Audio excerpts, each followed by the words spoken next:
Hi friends, good morning, శుభోదయం అందరికీ కూడా. ఇవాళ వీడియోలో భార్య భర్తలు బెస్ట్ ఫ్రెండ్గా ఎందుకు ఉండకూడదండి చెప్పండి. భర్త ఏమనుకుంటాడు, నేను సంపాదిస్తున్నా కదా, నా భార్య నా మాట వినాలి, నేను చెప్పిందే చెయ్యాలి అని చెప్పి అంటాడు భర్త. లేదు, నేను కూడా సంపాదిస్తున్నా కదా, నేను అన్ని రకాలుగా కష్టపడుతున్నా కదా, నా మాటే వినాలి అని భార్య అంటుంది. ఒకసారి ఆవిడ మాట మీరు వినండి, మీ మాట ఆవిడ వింటుంది. అలా ఒకళ్ళ మాట ఒకళ్ళు గౌరవించుకుంటూ, ప్రేమించుకుంటూ, అభిమానించుకుంటూ ఆనందంగా జీవితం గడపండి. ఎందుకు చిక్కాకులు? గుప్పెట్లో పెట్టుకోవాలన్న భావన కూడా మనసులోకి రానివ్వకూడదండి. ఎందుకంటే ఎవరిని ఎవరు గుప్పెట్లో పెట్టుకోవడానికి వస్తువులు కాదు, మనిషి, ఇద్దరు మనుషులు. అవునా?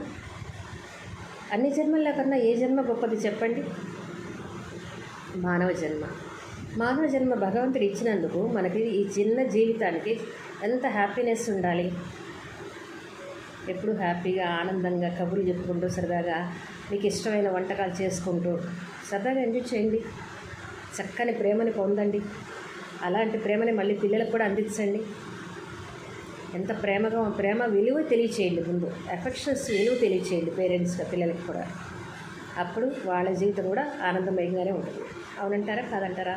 నేను చెప్పిన మాటలో మీకు ఏదైనా తప్పు అనిపిస్తే సారీ అండి. ఎందుకంటే నా మనసులో ఉన్నది ఏదైనా సరే మంచి మాట 10 మందితో షేర్ చేసుకోవాలనిపిస్తుంది.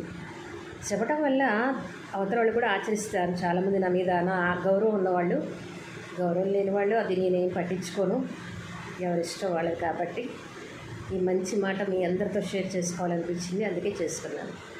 ఈ వీడియో కనుక నచ్చినట్లయితే లైక్ చేయండి, షేర్ చేయండి, సబ్స్క్రైబ్ చేయండి. మీ అభిప్రాయాన్ని కామెంట్ రూపంలో తెలియచేయండి. Thank you.